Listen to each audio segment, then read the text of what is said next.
Thank you so much, Mario Costas. Thank you for having us, Serpentine and Goethe, and for everyone involved in making this book. Jessie Canuck is here today, who's one of the editors and the person who started all of this. Roland Bradley, who sadly couldn't be here.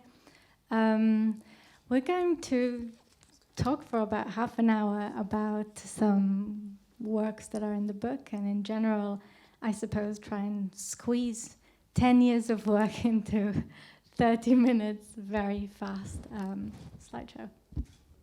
Yes. Let's start with the title. Not what I meant, but anyway, it's the title of the book and the title of the lecture. It comes from a script for a play that we wrote for an exhibition a few years ago. We'll talk about the exhibition later. And the script for that play was based on conversations that we had with a couples therapist to talk about our collaboration. It's pretty naked. It sort of features throughout the book. But that play also structured. A play in 3 chapters became the structure of the book, and also the structure of this presentation. Okay, so in this book, and I guess in general, we've been thinking a lot about what it means to work as an artist duo. I mean, how can you be an artist between 2 people? And I'm going to start with reading a small bit that we wrote for a curator that sort of asked us why we always write artist text in I. We have been working together ever since, but I wouldn't say there has been a merger. It is really important to us to maintain autonomy within this collaboration and remain 2 individual artists that are making work together. This is why we use our full individual names and why our texts are mostly written in the first person. It is not a collective I, but fragments that are written by either of us and later assembled. We also give each other the freedom to talk about the work in a personal and subjective way, which means my interpretation will not necessarily be the same as his. In general, I would like to imagine a togetherness of differences, like in a family, rather than in a corporate, unanimous we.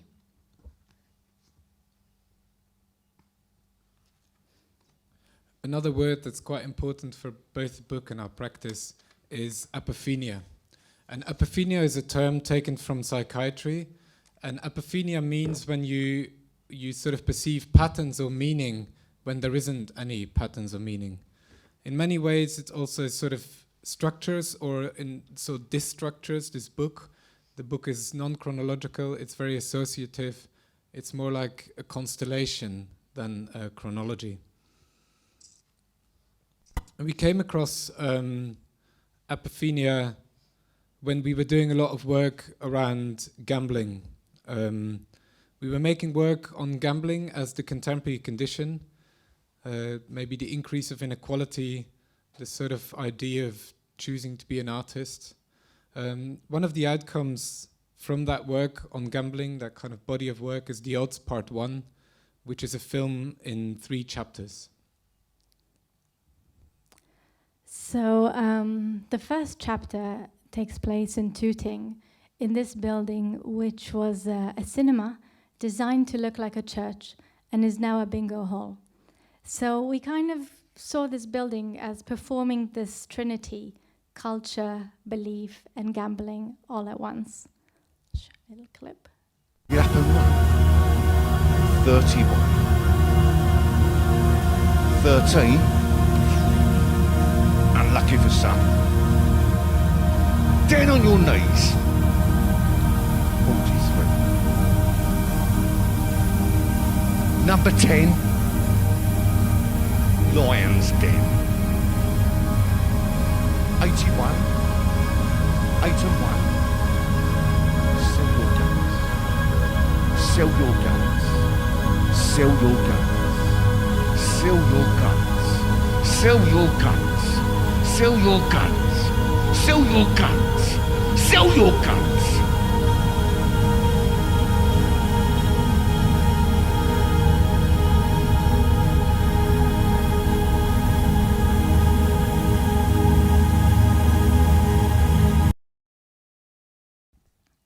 The person you see as the bingo caller is Steve Ignorant, one of the co-founders of punk legendary band Crass. And we invited Steve, who is one of the heroes of my youth, partly because we needed a bit of kind of angry energy in a film that was becoming a little bit too beautiful, but also as a kind of mirror or throwback to the idea of inequality that we felt was very reminiscent of Thatcher 80s.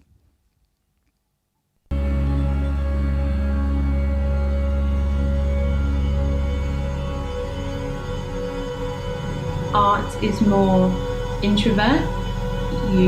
It's kind of done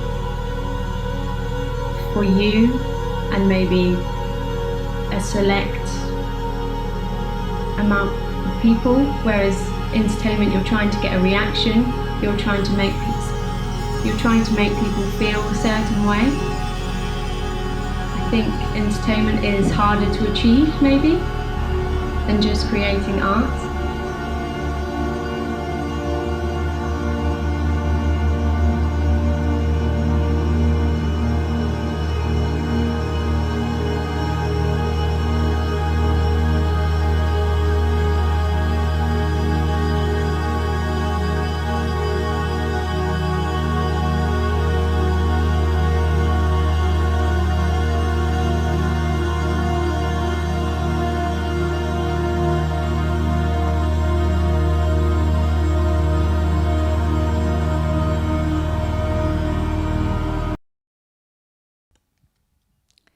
So in this second chapter, the performers are three dancers that used to be part of a dance troupe called the Sirens in a casino in Macau.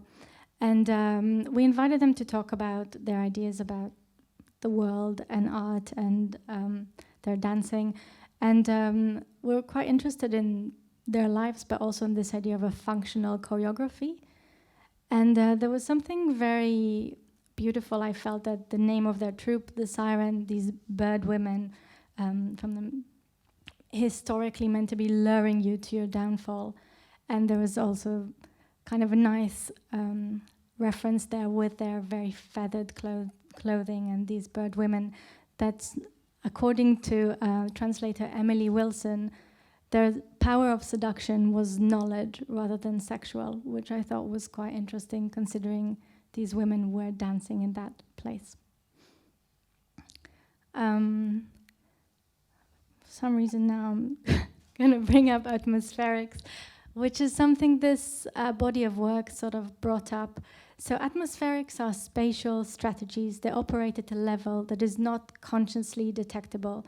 The gambling industry is really the master of this. So these could be scent, light, sound. So when we show these works, we've been making our own atmospherics, whether they're exhibition lights, a particular scent. You can see here the brief that we've sent to the scent makers, or other kind of changes to the atmosphere, which are perhaps not so easily detectable. So the last chapter in the film, the Odds Part 1, deals with the thoroughbred racehorse. A thoroughbred is sort of an animal that can only exist within this economy and ecology of gambling. And the anthropologist Rebecca Cassidy talks about the thoroughbred as essentially an expression of empire. But she also talks about the portraits of thoroughbreds, like this one by George Stubbs. And she talks about these portraits of thoroughbreds as sort of early examples of brand management for the thoroughbred racehorse. So we'll see a clip from that third chapter.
Eyes down.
So a really important and recurring theme in our practice is looking into the design of the animal body.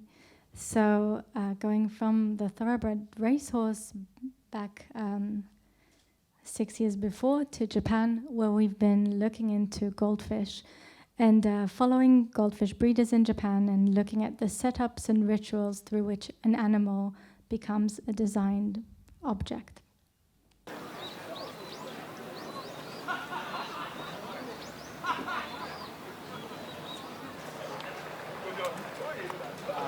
Hi, 123、はい、17。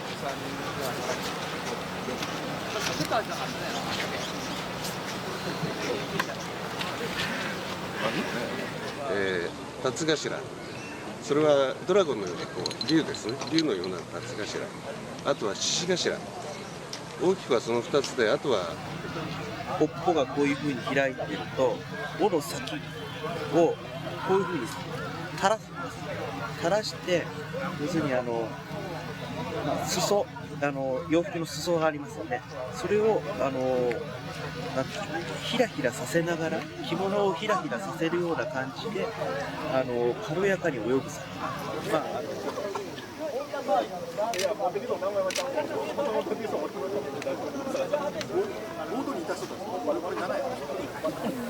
だからいいんで3と4が入る。はい。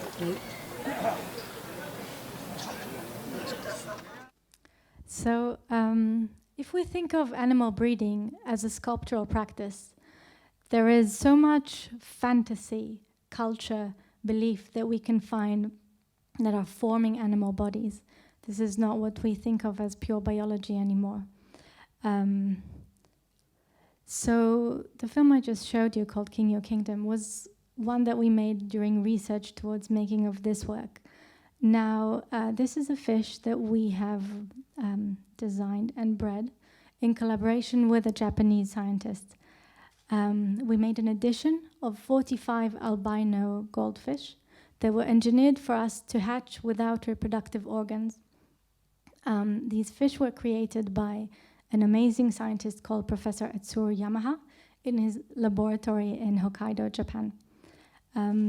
There's a lot of details and conversations and the whole story in the book, but I'm going to start with my initial correspondence with Professor Yamaha.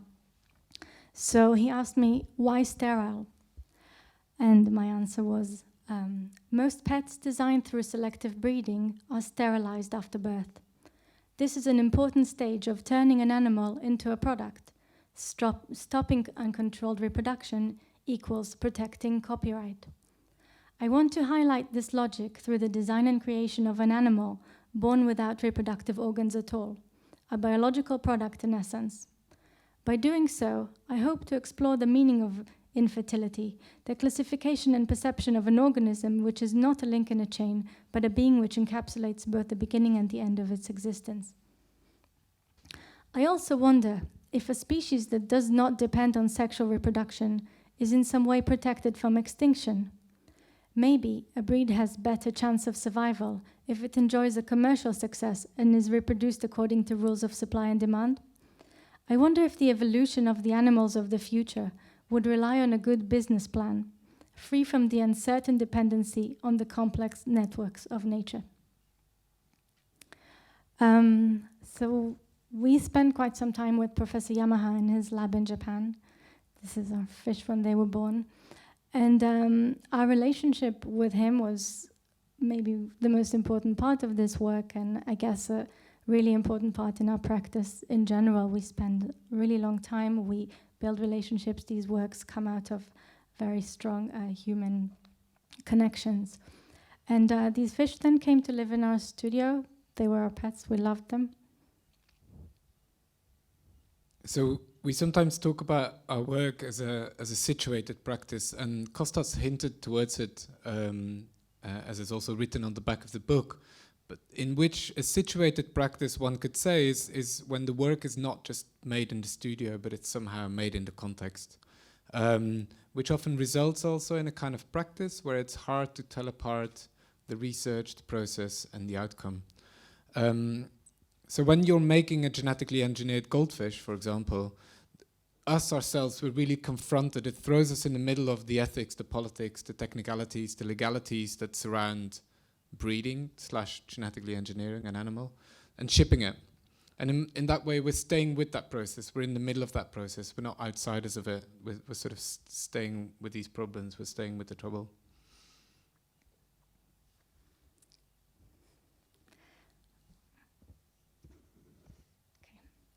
The worst moments were having to admit to each other that something was going wrong.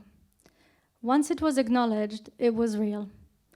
When a fish started to behave unwell, resting on the bottom, floating on its side, I held on to self-delusion for as long as I could. They were only sleeping, trying some things out, but the moment I'd catch you looking, or when one of us finally said out loud that something was wrong, death became a reality. We'd enter the studio each morning racked with anxiety until a floating body was found and morning could begin. Change the water, quarantine tank, biological enhancer, water conditioner, new gravel, call Ken, ask the shopkeeper. Some things worked, but then they didn't. The ones who died in the studio we took home and placed in the freezer between frozen peas and ice trays. It felt obsessive and pointless, but disposing of their bodies seemed worse.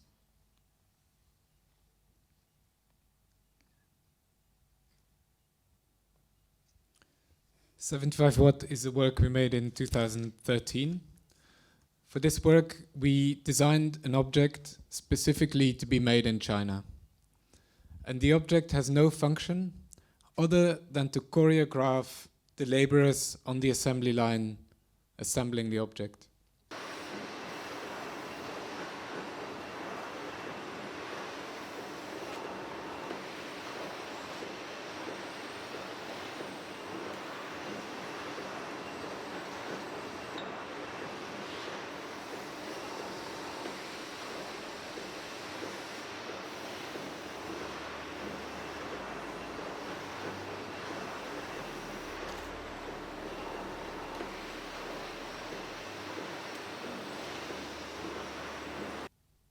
Some of the references include industrial materials from China, historical references like time and motion studies, the image you see on the right. The work was sort of developed through a long research trip, a few research trips to the southeast of China, visiting a lot of factories, but equally kind of rehearsals of developing the object, rehearsals at the Royal Opera House, where Alexander Whitley at the time was a fellow. All the parts and components for the final object were manufactured in the Pearl River Delta, as we wanted to use the existing mass manufacturing infrastructure. As ever and everywhere in production, many things turned out wrong. However, nowhere are these mistakes rectified as quickly as in Southeast China. Parts were remade overnight to arrive the next morning through an extensive logistical network of trucks, cars, scooters, carrying raw materials or half-finished goods. The effects of this rapid ecology are visible all over the objects in tiny blemishes, misalignments, and greasy fingerprints. We also set up an impromptu workshop in our shabby hotel room, and every night after filming we sat around making small repairs with Alex, who had to learn how to solder. When you make kind of work like that, there's an element of complicity which obviously is really important to us. And when we presented this work in Rotterdam at Tent a few years ago, there was a woman in the audience and she questioned me, sort of saying, but who are you as a white man to go to China and make people dance? And I answered, well, you're right, like who am I? But at the same time, anytime I buy something that is made in China, in some way we're making factory workers dance somewhere. I assembled this very film that we made on the laptop, made and assembled in Foxconn in Southeast China. Jumping into an exhibition that we did in 2018, from which this theatre piece was written and that later became the title of the book.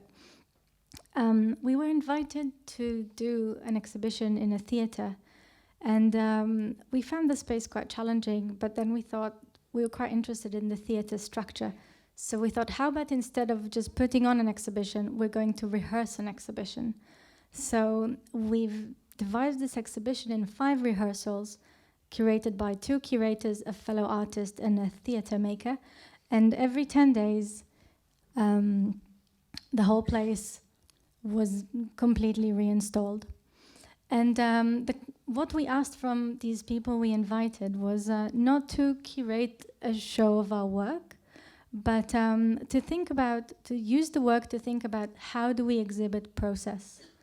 And one of the things we always say about this show is that we showed all the work, but none of the work at the same time. And I think many exhibition strategies were born there that we are still using when we show kind of the way the process fits in the outcome. We'll read a tiny scene from the last rehearsal by Anna Breuer. So, spectator leaves the space and enters scene 5 after this conversation with Anna. While talking to Anna, I was very self-aware of what I was saying. Anna is the curator of the last rehearsal of this exhibition. She's a theatre director. A self-awareness which I also pronounced. I don't like catching myself saying things in a way that I've already said before. So when I give talks, I sort of do the spiel. Doing the spiel means the thing where you explain the work in a way that you've already done before, or even explaining the process, or even making the same joke. That's the worst. When I catch myself making a joke that works. You don't like performing? No, that's not it. I don't like the rehearsal. I don't like it being rehearsed. Maybe that's my rehearsal, to say something in a way I've said before. Sometimes I do it, but while I was talking to Anna, I really tried to avoid it because I felt that conversation would be more earnest if I didn't. When I feel that I need to perform, I obviously grab back to the answers that are rehearsed. For example, on the same day as the interview with Anna, I was talking to the students of the Apple about the exhibition, and I used rehearsed answers because I knew I had very little time. I was installing a show. Don't you think that it has its own charm? No, it doesn't just have its own charm. I think through these rehearsals, something can evolve into a very good explanation. So that's the point. It doesn't have its charm, it has its function, an important function. But my fear is that we continuously rehearse so much that we end up being some kind of cruise ship entertainer with a Madonna mic. And now to another sort of theme that's been running through our practice for a few years, which is extraction. So this is a small sculpture called Alku Tau. And when we were making this, it was after 75 watt, and we were sort of further deconstructing the industrial object. If first the object itself was disassembled, now we were interested in the kind of the minerals that were making the materials it was made from. So looking at the industrial as organic, we call it reverse mining. We take disused electronics, we smash them and take out all the materials and the minerals that are found within. And then we take these dirty materials to a jeweler's workshop and melt and recast them into artificial ores. This is a process we later expanded into a public sculpture where we kind of unmade a building. The demand for Congolese minerals and organisms has consistently been a direct result of industrial development, making the Congolese soil the birthplace of objects of desire and destruction that are actualized in other realities. The nuclear bombs on Hiroshima and Nagasaki contain parts of Congo, just as every smartphone and laptop does today. These technological objects exist in all places, while Congo exists in all these technological objects. In the dust lies the tension between luck and misfortune, a blessing which is also a curse. The moment one's earth turns into another's fantasy, the place is rendered virtual, its citizens ghosts. We were particularly interested in a material that's called coltan, from which tantalum is made. Coltan came until a decade ago exclusively from the east of Congo and contributes to the ongoing civil war and violence there. An important work we made into it's a film called Trapped in the Dream of the Other. It's a film made in a coltan mine.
So it's a film made entirely in a coltan mine where we wanted to create this performance of the soil, a performance of connection as well.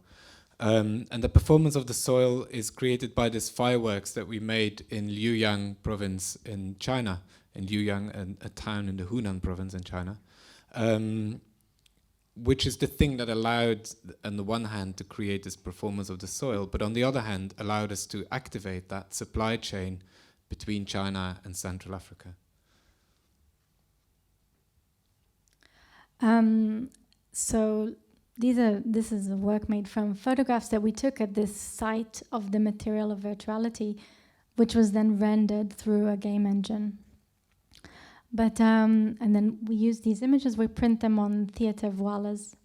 When we make this work, though, we don't talk about this place. We sort of confront our own remote yet very real presence in this place. So right after we came back from Congo, yes, good.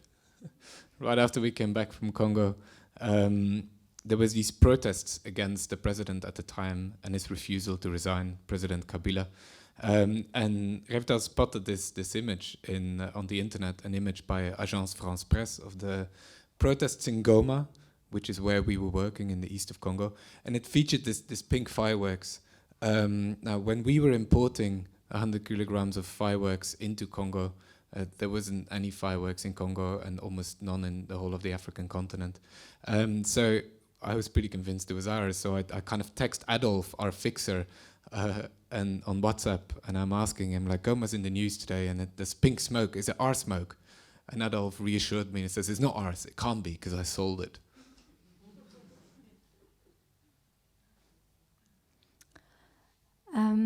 So this work is called Hotlines, and it was made around the same time. What you can see here is an X-ray image of this taxidermy here. And when we were making it, it was really about thinking of natural history as a cultural construct and finding the structures within colonial taxidermy was also kind of finding the sculpture within. So many of these objects were made by people who never seen the animals, who were just constructing these creatures based on stories and skin. So the X-ray machine can actually show us what's inside. Sunday morning. A pallet covered in a white bedsheet is silently wheeled through a hospital corridor. A tiny black hoof peeks below the fabric edge. The slow red lines scan softly down the half-lion's frozen expression, a tank dangling from its jaw and spinning in the air conditioning. The scene of slaughter glides on the radiographic table. Images of its internal scaffolding flick on the side screen. 6 men lift a gorilla that died in the 1900s onto a floating platform. A telescope adjusts its angle. The room is silent except for mechanical clicks and automated gears. We later take these X-rays as a sort of template from which to make sculpture that we make from this, what I like to call a material trinity of rare earth neon, natural rubber, and mammoth ivory, all sort of materials of globalizations and hypercapitalism and global warming. And another sort of combination of an industrial/organic material is this sample of powder coating, which is part of a body of work that we call Blue Rhone. We found out that powder coating, which is a finishing process that uses ceramic powder, historically was using animal bone ash, just like bone china. So we asked the factory to make us our own powder using the ashes of a thoroughbred racehorse. And we asked them to match this particular horse coat, which is called a blue roan, in which 50% of the hairs are black and 50% are white, and somehow it appears a little bit blue. And we make this work in a factory in Bermondsey.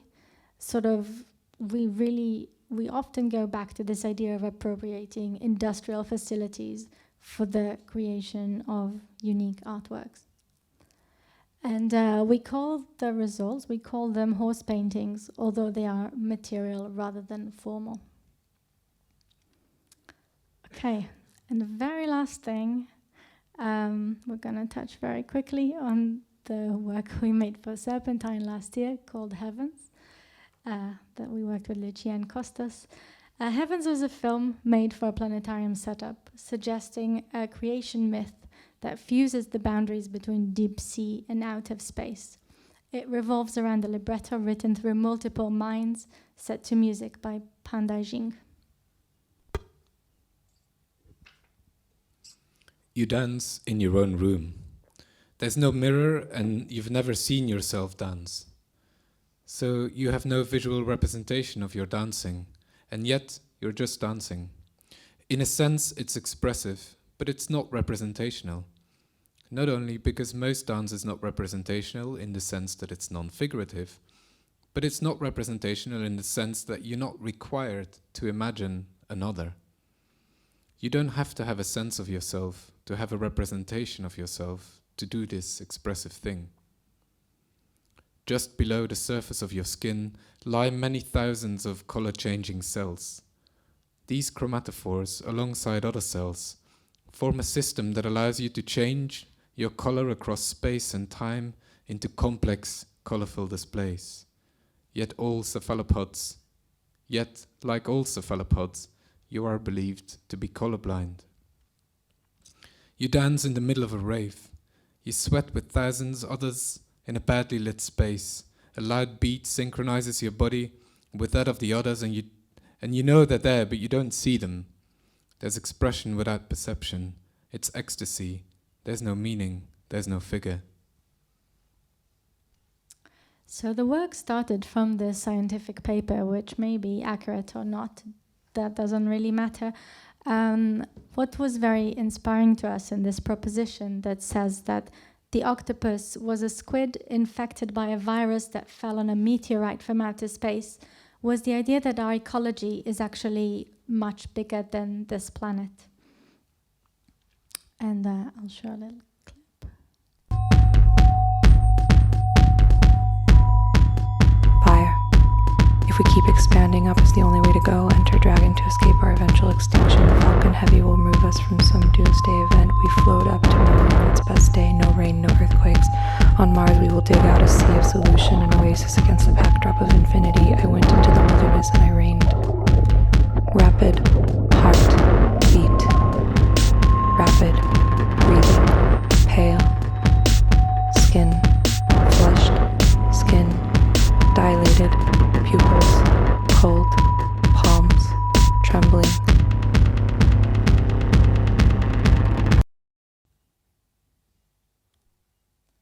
I think this is it.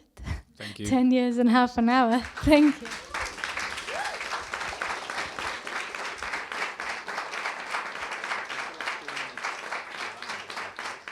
Thank you so much for that. We've been debating for at least 3 hours of today whether or not this was a performance lecture. So we'll let you all... Well, actually, we'll discuss it later and then we'll let you decide.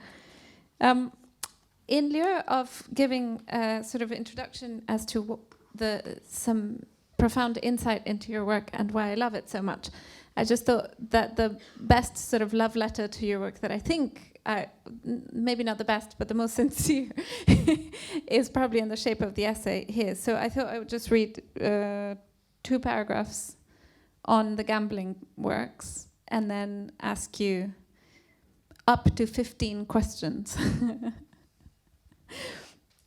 So originally titled Nearly Winning, because the gambler never loses, they are always nearly winning. The Odds, Part 1, like Cohen and Van Balen's other gambling works, traces lines across money and blood. Lines traced from a casino in Macau to its owner, one of the world's biggest conservative political donors. Lines that follow settler colonial projects unspool through a London cinema designed to look like a Gothic church, now repurposed as a bingo hall, through poker chips cast in Jerusalem clay, lines that converge into the artist's eye, reproduced in glass, and resting as though innocently in the middle of all this, not looking away. You need a kind of paranoia to follow these lines, a habit of mind through which the structure of the real reveals itself as a dense, complex tangle. Cohen and Van Balen's practice often experiments with the exhibition as a medium in and of itself, and in the gambling works, that paranoia is mapped out onto their articulation in a gallery space, such as the Stanley Picker Gallery in Kingston, where I experienced this mapping one sunny afternoon in 2019. So much of the exhibition is intentional, from the near-reflective surface of the floor, I remember thinking to myself, dead light, to the smell of the place. Pixel-sized glitches coded into the media player, which you just saw, or overlaid onto the film The Odds, Part 1, playing on a large LED screen so that everything shimmers slightly. In a casino, a mall, or a theme park, as we've just heard, atmospherics are designed to dull the senses and distort time. Atmospherics perform best when they rest just below the threshold of perception. But when these markers configure themselves in a gallery, that threshold is ever so slightly transgressed. You become a visitor in a place that was not intended for you. That physical pre-perception of something pre-encoded becomes a discomfort, as if someone had just disappeared around the corner. As weird atmospherics leave clues behind, this slight unease becomes a defamiliarized, not quite there-ness. And there you start to feel, maybe not yet see, but feel, those lines across blood and money, those sense-dulling infrastructures that hold everything together, art, ecology, economy, geopolitics, while hiding themselves from view. These are ecosystems. The Man of Rehearsal articulates them just so that's true, but we'll get to why. And if you recognize them as ecosystems, do they become fragile enough to upset or break, like ecosystems do? Slowed down to just over 50 minutes, ABBA's The Winner Takes It All stretches itself under and around the exhibition, carrying chord structures that you nearly recognize. Even at a glacial pace, the song retains the bombastic arrangement of the original, so that the pop drama in one threatens catastrophe in the other. And never is this tension more acutely felt as when on the screen, an entertainer from the Macau casino filmed upside down, a sand siren, crashes upwards in slow motion onto the shiny floor, feathers, tassels and all, gravity reversed, but no less unavoidable. Sedated horses hang from their legs on a hoist in a room that threatens slaughter, but instead dispenses care. You will not see disaster. You'll just stand there on its doorstep, and you'll look away, because everything is upside down, and disaster fugues upwards, a mushroom cloud of glitter, blood, and money. That's how I feel when I experience your work. Which is a good feeling, paradoxically. So thank you so much for all the work that you have done. And I think I do want to start with that joke that we slightly got stuck with, which was of describing yourselves or describing you, I can't remember where it came from, as a man of rehearsal and a woman of faith. And I thought that would be a really nice prompt to ask you to talk. Before we sort of get to looking a little bit deeper at collaboration as a thing, to talk about your actual processes and whether you feel reflected in the notion of a man of rehearsal and a woman of faith. You go first. Okay. Well, that was kind of the edit of the original joke, but I guess which shall never see the light. Yes, but I guess the thing in it was that we're just actually very different. We're very different as artists, so the work that we make together is this kind of coming together and in a way very complementary interest and skills as well. But we just bring something very different to each work, each of us. We sort of need each other to make it the way that it is. But how are you a woman of faith? I want to know. It's just, I don't know. Tuur says I'm like the most religious person. Yes. You're the most religious atheist I've ever met. Yeah. I think when you grow up, which I think is like... Yes. Thank you. That's beautiful. That's very possible. But yeah, I don't know. I see the sublime in everything. Maybe because I'm from Jerusalem, you can't not. So just on the rehearsal, as soon as you mentioned the cruise ship, I realized that we've been in conversation at least 4 or 5 times. And so I'm wondering if you can speak to rehearsal, but also with the slight anxiety that I have that we are now a kind of cruise ship entertaining. I sort of hacked it by reading it out. So then I sort of, because if I would have spoken it, then it would have been the thing that I'm saying I don't like doing. But then if I'm reading it, it's okay.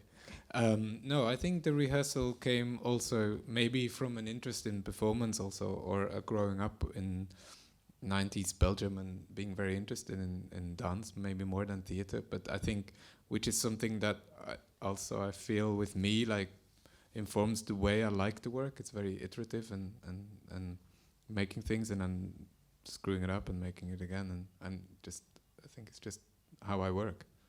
Do you guys tend to gravitate towards different mediums? You mean between us? Yeah. Yeah. Let's talk about disagreement. In this passage here in the book, from couples therapy, I'm assuming. I still can't believe I agreed to print this. The Jessie got away with it, I think. And it's everywhere. The couples therapy is Jessie? basically the skeleton of the book. One of the first things I wrote for myself, one of you says, a really long time ago, when I was first thinking about our collaboration, was the sentence, quote, "not to be watered down by us."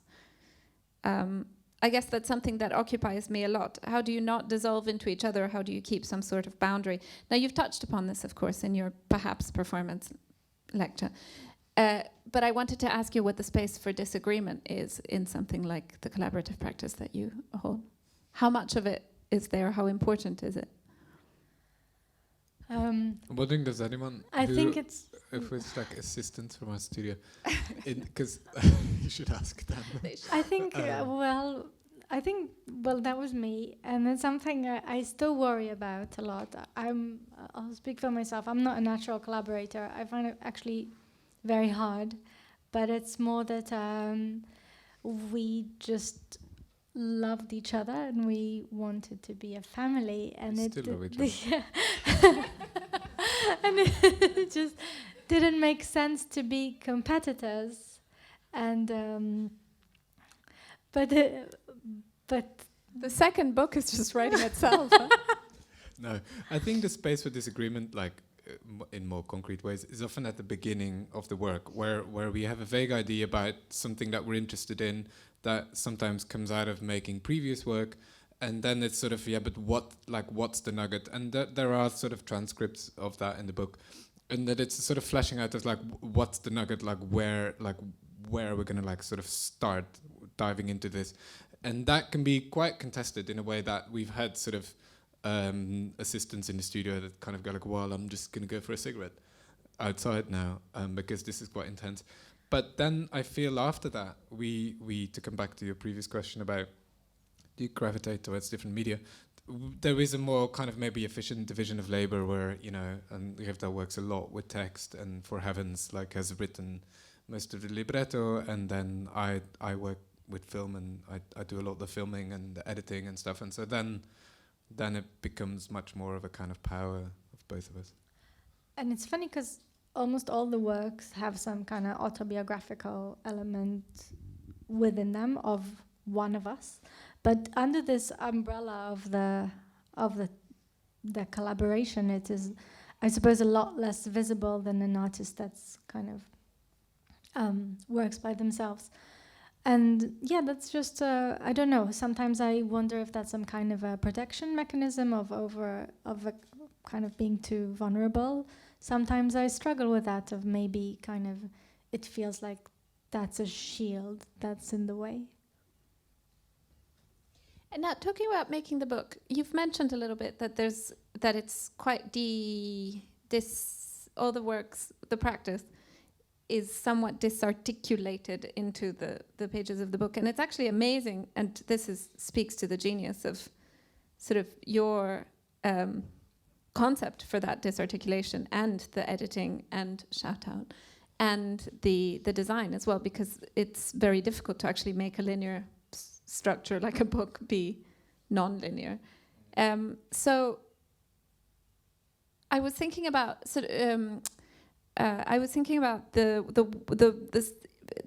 way in which the works are sort of, they kind of hold together. I love this notion of barely holding together, which is everywhere in your work, but they sort of hold together. There are moments where you have this sort of clusters of images and ephemera and materials like this, and then somehow they never fully hold together. So I was wondering if you could talk a little bit, because I'm assuming that most of you haven't had this book in your hands, but what can be expected? What are the bones of the book, and how did you put them together, or take them apart?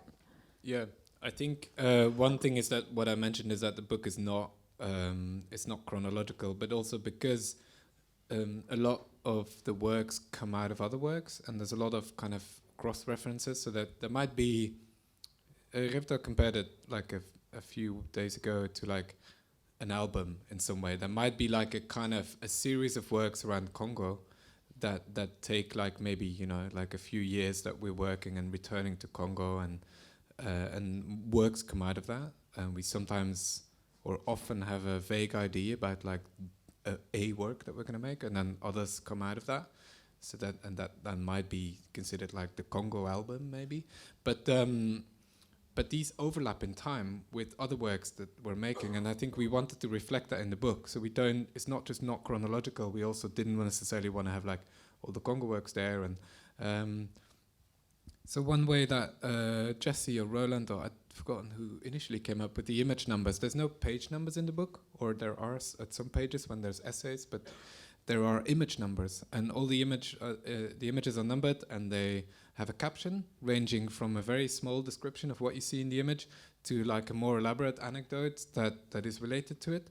But then underneath the caption there are references to other image numbers that are somehow related. So I guess we wanted, the geekiest of all readers to offer them an opportunity to kind of browse the book in a non-linear way. But mostly the book is just made from fragments of text that are taken from artist texts, that are taken from kind of correspondence from our studio, some kind of reference materials of research that we've done, and just a lot of bits of text, lots of images in which the hierarchy is also broken between research images to exhibition, installation shots. It's all kind of on one level, and it's spread in a logic that makes some kind of an instinctual sense, but is indeed not chronological. I guess there was something about the fact that we've been working with different themes and different media for many years that at some point people who didn't know our work very well would kind of ask us, but you were doing something in China, what are you doing with animals? And we were like, well, it's actually all the same thing. And I think by having it all on this one plane, we wanted this book to show this is actually all the same thing. It may have different form, but conceptually it's kind of one exploration that is just very wide. Is your ideal reader the geekiest reader, or what's no. the kind No. of what's the experience that No, you think is? I think maybe actually in relation to that, but maybe following up maybe first, is that one thing that we don't really talk about, or we haven't also shown that much in the talk, is that the exhibitions, if we think of our work as of the practice as a situated practice where there's a lot of research and there's a lot of process, when we make exhibitions, we're actually really careful with putting a lot of that in the exhibition. And often the exhibition features very little of that. In order, we sort of in the exhibition, it's sort of we try and provide people with the very minimum to open up the work. But we feel like if we put too much, it closes the work down again, and because that becomes like one narrative about how the work or why the work is made. And obviously, books, or the first book, and before the first book, artist talks are a way of sharing a lot of that process, as we've done now, like on multiple screens. And so the book, I guess, was the kind of opportunity to share the research, the process, alongside the outcome at an equal level. And so to come back to the ideal reader, I think, no, there isn't one ideal reader, because it's sort of, just like with the work, we're more than happy for someone to just, there might be an element of humor or absurdity within the work, and they might sort of just, kind of have a laugh and wander away. Or they might want to dig deeper, and I think it's sort of, when there is this multi-layered work, for someone, that might sort of sit with their discomfort and want to kind of, question that and dive deeper, to give them the opportunity to do so. But they don't have to. You can flick through it and you can like the images. Does it feel exposing, this book? No, I mean, except for that. And you accepted to put everything in? No, it's nice to actually have a lot of the... some of the things we make are near impossible to make, like really crazy. Importing an genetically modified animal from one island to another, bringing explosives into a war zone. I mean, we go through insane, relentless efforts, and it's nice to give it some space, because it's part of the work. So in a way, it's great to have this opportunity to be able to show this without feeling that we're burdening on an exhibition, which is, for us, an exhibition is a moment where we'd like to have a different experience for people. I was looking just now, I forgot to mark it, I was looking for that fantastic list of what an artwork is made of that ends with a lot of hustle. Yeah. And I couldn't find it. I think it's towards the beginning. I don't remember. We'll read it at some point. But about that hustle, I was wondering, in fact, if you could speak a little bit about that hustle and what sort of roles it plays. Considering the fact that when you enter an exhibition of yours, there's something that is sort of both seductive, but also incredibly considered to every experience, right? And yet behind it is incredibly messy. I mean, to gain access to all these places that we either film or that we produce our work in, it's a lot of work. It's a lot of also finding the place, meeting the people, charming them, convincing them. Like, we do really stupid things in places. You know, there's the one email from the man who made the powder coating, and he's like, after we convinced him to get the ashes of a dead horse to put in his factory, and he says, your box arrived and it smells really terrible. And we're just like, okay, shit, we have to fix this.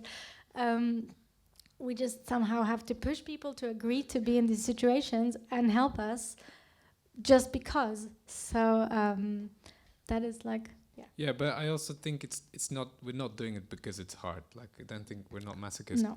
But because that the doing so is the stuff that throws us in the middle of it, right? Like, if you want to know about sort of Thoroughbred World, you know, you could read about it, or you can sort of have this sort of more documentary position, but having to source, like, you know, convince someone to kind of give us ashes of a thoroughbred racehorse, like that sort of throws you in the deep end, and that it's just a quick, I mean, maybe because we're a bit restless and very curious, like that's a really quick way of at least for us, like that becomes really interesting as well. I'd like that as well, as difficult as it sometimes is. I think it also really throws us in the backstage of a lot of things, and you get to see the sort of the real.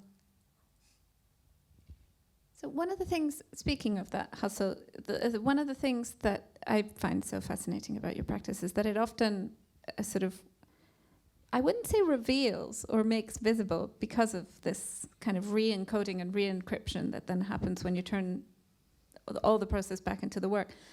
But it does navigate those lines, the kind of like invisible lines of power, empire, economics, capitalism, shipping, the sort of invisible structures and systems, or semi-invisibilized structures and systems that hold the world in place in the shape in which it is held right now. And so I wanted to ask you about sort of that complexity. There's lines, I mean, you could make examples as well in those the lines that connect those elements that you've shown about the gambling works, the lines that connect the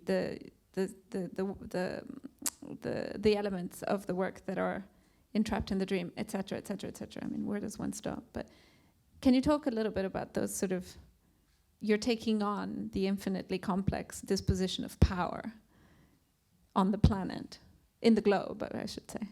I think the starting point and the most important thing is that we never we're not journalists, or we never come from the position of we want to show. We're more like we want to see. We're just really curious, and it's about trying to understand. I mean, we spoke a lot earlier about being a person in a world of objects, of kind of, I feel like there is something sometimes in the systems that they're so inhumane, and they make you feel so powerless, that I'm always really interested in how can I shrink them back to human size? How can I get in there? How can I understand it? How can I do something within this? Does it then become sort of within reach too? Because one of our first conversation was like, oh, you're turning everything into ecosystems. And ecosystems, when you think about sort of natural ecosystems, the first thing you think about is they're breaking down. They're being disrupted by one thing or another. So you've sort of dig a hole over here and a whole species goes extinct over there. So it's like there's something very specific around the fragility of ecosystems. So I think one of the first conversations that we had was around, if you reveal these things to be ecosystems, do they all of a sudden become sort of fragile enough to feel like one has any agency in messing with them in some way?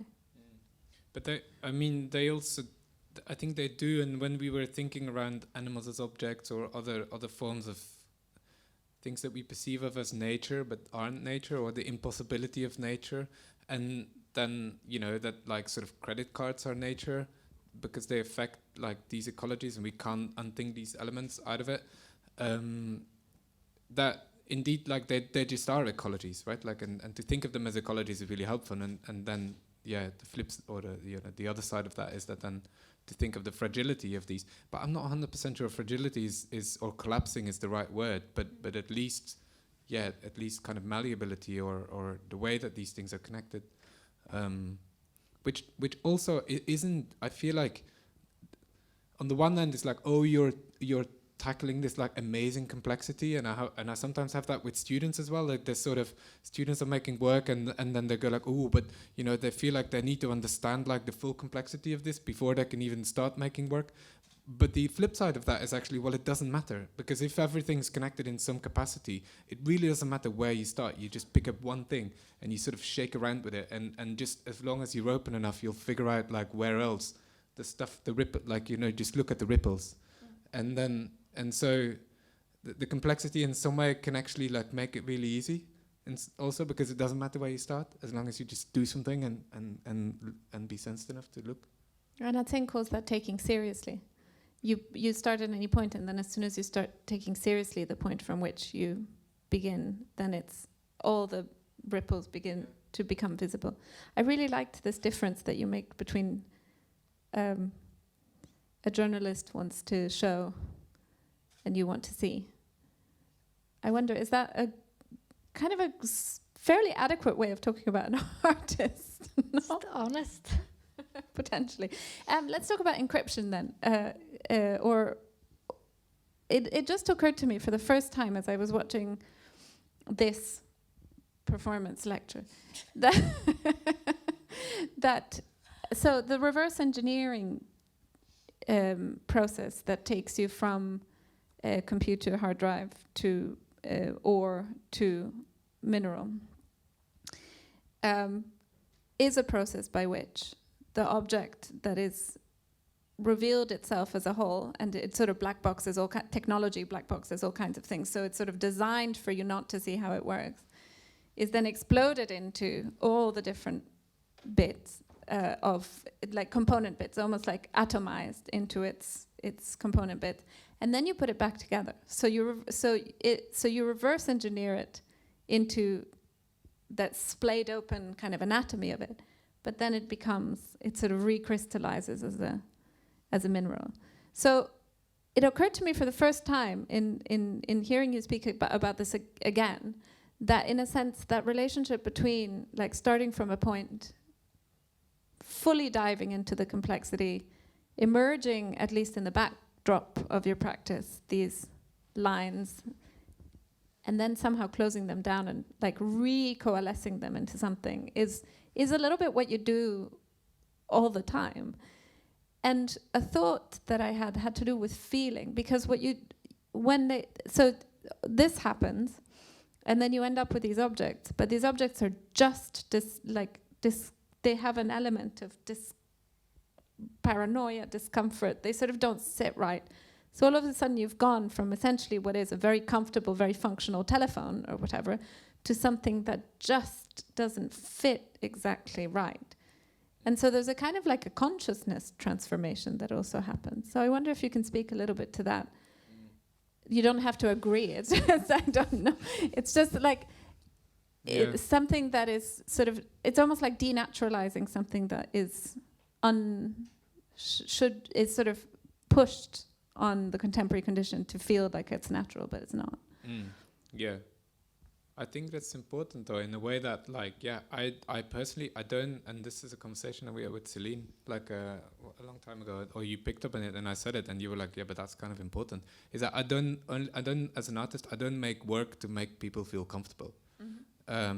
which isn't to say that the work should be like provocation for the sake of provocation, but I think that process of, in some way, like the recrystallizing is a process of editing, whether that's editing a film or making a sculpture, and the process of editing, I think, is with the experience of someone in mind.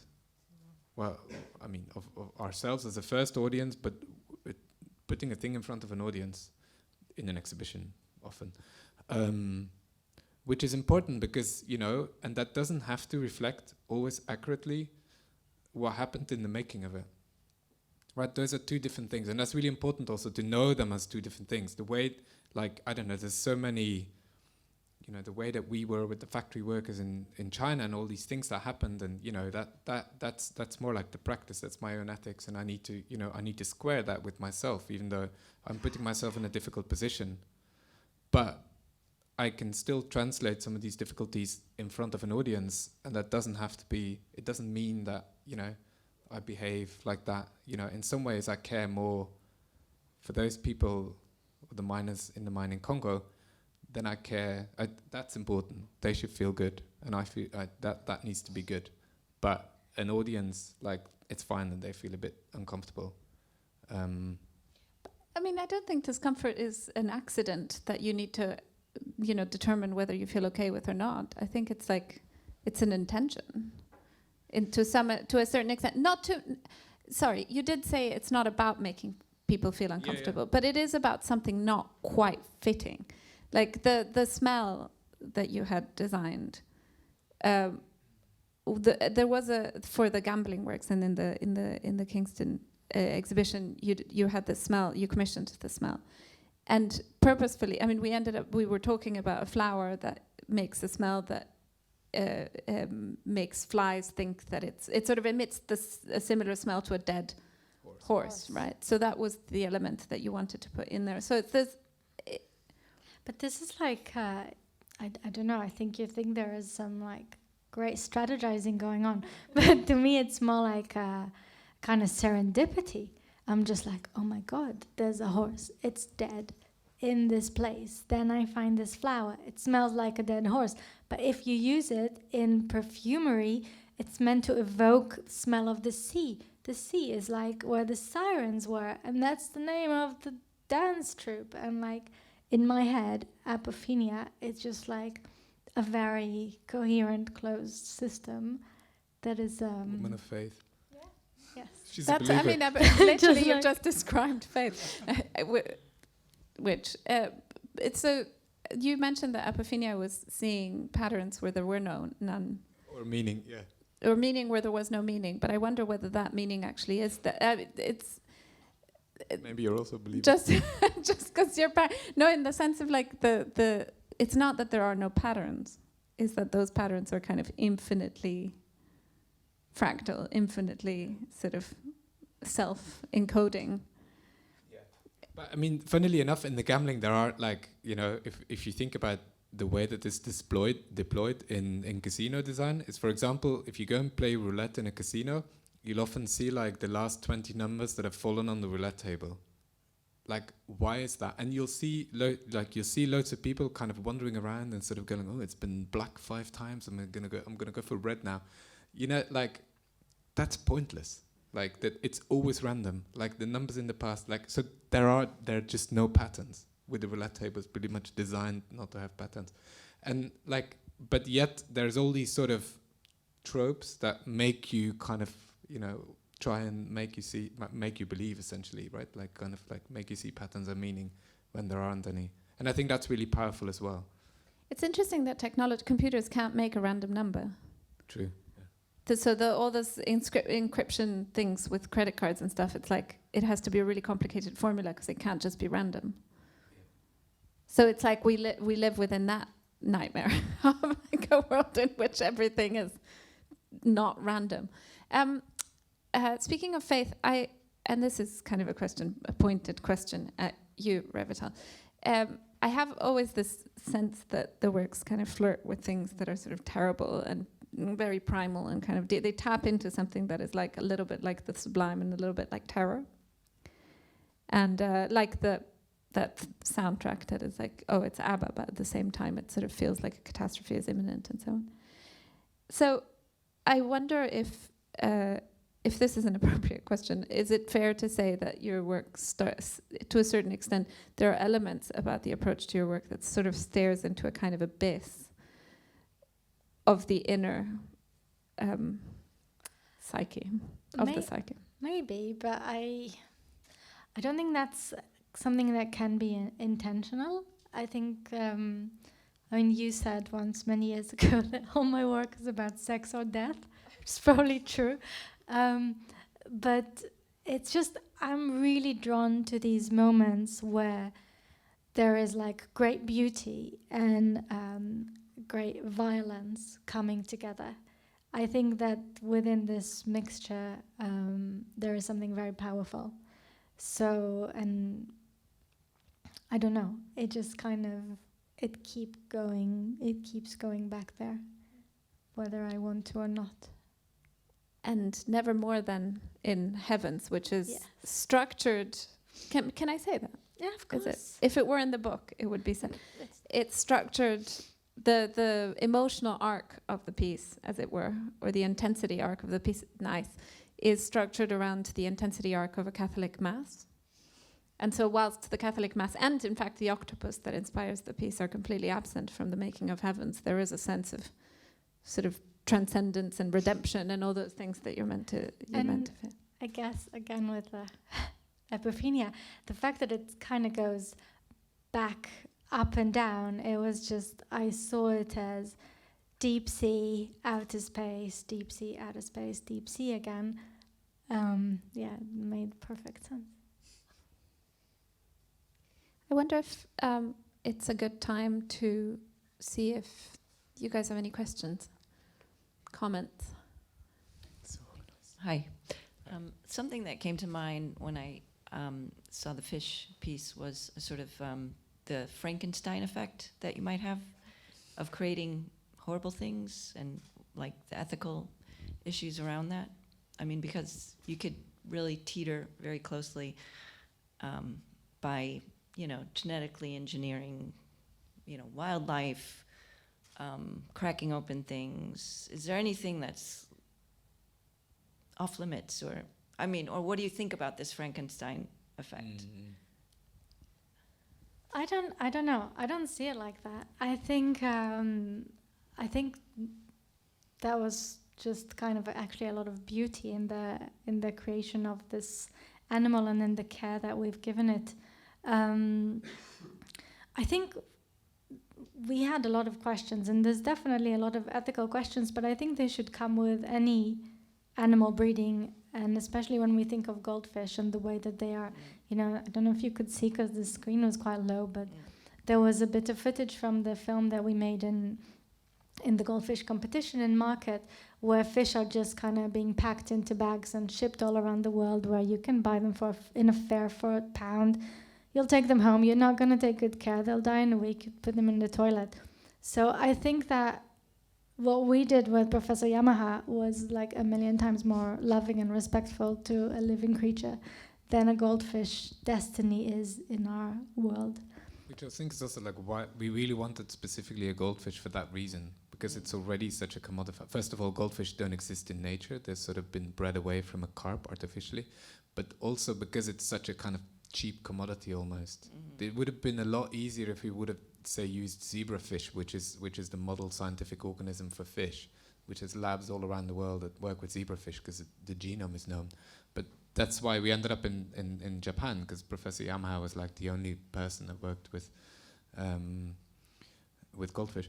But then to come to the Frankenstein thing, obviously, because like first of all, genetically engineered, the definition of genetically engineered partially relies on passing on the modification to the offspring, but if the genetic engineering is for there never to be any offspring, it breaks the definition a little bit, which was helpful in shipping it. But also, like the way it technically worked, it's that the modification was like not on the DNA level, but on the RNA level, which I think helps in the fact that it technically can't ever spread. Like, I mean, I guess we spent so much time with this that we really understood the risks in terms of it ever escaping like into the world. And but yeah, I mean, I still think we often like we're sort of confronted with our own ethics, but we kind of like to poke around in that zone where we don't really know whether it's like good or bad. And I think genetic modification like is one of those areas that there is a whole gray zone. I think like the way it's sort of, I think genetic modification is probably less of a problem than like intellectual property right on any form of genetics, whether it's modification or not. Yeah. So the genetic modification is just like a technology, and like any technology, it's just like a backpack or something. It's just like it's a neutral thing. It's the way it's used. But what do you mean with the Frankenstein effect? It sort of freaks you out a bit.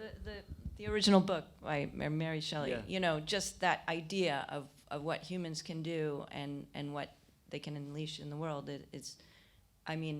I'm not judging it, but it stays there. It really doesn't go any. What you're doing is always going to touch on that. Yeah. Yeah, in that way, totally. But also, I think sorry for preaching, but we should all be kind of horrified with the way animals are manufactured. And no, it's the same with producing food. Like I was listening to a lecture of the musician who said so many chickens are created and then they aren't eaten, and then they end up dying for nothing, basically. I think it's really interesting to investigate those lines and like where we decide to invisibilize, where we decide to sort of stop the line of outright. What are the lines that separate animals, for example, between sort of it's okay and it's not. The example of battery chicken farming is a big one, for example. But also even just that there's genetically modified non-reproducing rice crops have a biopolitical effect on human beings, in as much as they are responsible for when crop failures are responsible for innumerable farmer suicides every time there's sort of bad weather. And as we look at the weather being particularly bad and getting worse with climate breakdown, then it's like the biopolitical effects of bioengineering kind of affects something a little bit wider than that species alone. But it's a really pertinent question. Do we have any more? Thank you for the talk and discussion. Something that always strikes me when I see your lectures, performative or otherwise, is that they're incredibly generous in the way that they trace the serendipitous or otherwise relationships between works, whether you express it or not, and it's something that the two screens works really well. And I always get the sense that, as well as kind of tracking those evolutions, the act of doing it also kind of acts as a license for you to kind of make those kind of connections in the future. And this is a sort of a long preamble to ask a question relating explicitly to the book and all of the labor that went into that. And I don't want to sort of suggest that it's like an artwork, but obviously it's something that you worked on for a long period of time, and it involves you going over your histories. And I wonder if you have any sense of what it as an exercise produces. Like, where does it go for you as practitioners? It's an amazing book, and I've had the pleasure of looking through it. But I wonder what, for you, that exercise might produce. I think it was also like we were making the book at a time that we were also making our first survey show. So it was both were like this wonderful exercise, very generous to ourselves, with the help of other people like the curator Christina Lee of the survey show and Jesse, the editor, and Roland, the designer of the book. So this kind of discovery of new connections, I think, helped us then make the show in a different way. The other thing I feel in some way that the book does, it's also like, it's sort of like, that's there. And so as many as new connections as we discover, there's also a sort of freedom of like leaving them all behind in some way, I think. Like, and in some way, Heavens is a little bit in the book, but a tiny, tiny bit. And I also felt like Heavens was already like a different way of making work, maybe. And so maybe what the book affords is also just making work differently and sort of maybe entering a new era. I don't know. Like, we don't really know yet, but it feels quite good to have it all there and sort of be able to maybe walk away from it and so. Yeah, Yeah, absolutely. It feels like a culmination of 10 years in which we kind of invented the way our practice works, and then kind of kept going until the point where we just felt like, I don't know, maybe it happened accidentally, maybe because there was a global pandemic in the middle, but there was clearly a very strong shift somehow. And then it feels kind of the perfect time to close all of these 10 years in this thing and maybe pursue the next stage a little bit differently. Thank you both. My question, I think it's really, what was just said about generosity for your work is really true, and your work is always a matter of many layers and many faiths and many rehearsals, and I know that you're also interested in moments of ecstatic trance. Of course, I'm referring to heavens here, but like picking up also on what Lucia said, that you're always interested in sex and death as, you know, kind of like Freudian drives. How do these moments of ecstatic trance feature in your work as practitioners and as artists, and how do you hope that you can share them with others, whether it is dancing in the middle of a rave or whether it is experiencing your work? Yeah, I think I'll go first quickly on the ecstatic trance. I think there's two reasons why we haven't really dived too deep in heavens. One is that it's not really in the book, and the second is that it's really a work that's conceived for lying down on the floor and looking at the ceiling. So any projection of it here is very different. But so the ecstatic trance came from this an essay that Walter Benjamin wrote.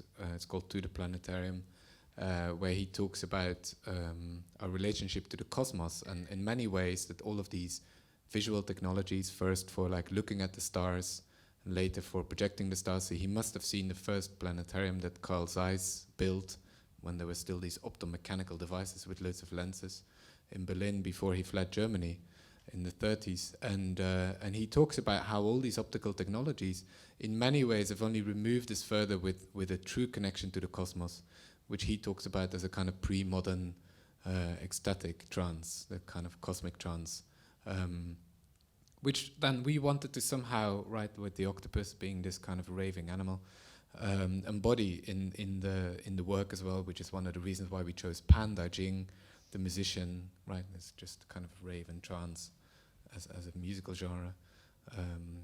Again, maybe just me growing up in the 90s in Belgium. But I guess kind of zooming out, I suppose that the works, first of all, our practice really changed during those 10 years, and maybe the earlier works that we made were a little bit more kind of mostly intellectual exercises and kind of thought experiments, and I would like to think there was always some kind of heart there, because we always made sure there's people and there's relationships and there's something, but later on I felt like the kind of the presence of feeling became very important. So while the work can be discussed in kind of theory and what it's looked at, and kind of we have all the references and the research, but actually maybe a little bit what Lucia was reading of her feeling in that exhibition, and I guess what we were trying to do in Heavens as well was there was a lot of thinking, but there had to be a lot of kind of a feeling. Yes. Yep, I think we're done. Thank you so much. And the book is outside if you want to pick up a copy. Thanks so much for being here. Thank you all for coming in this freezing night.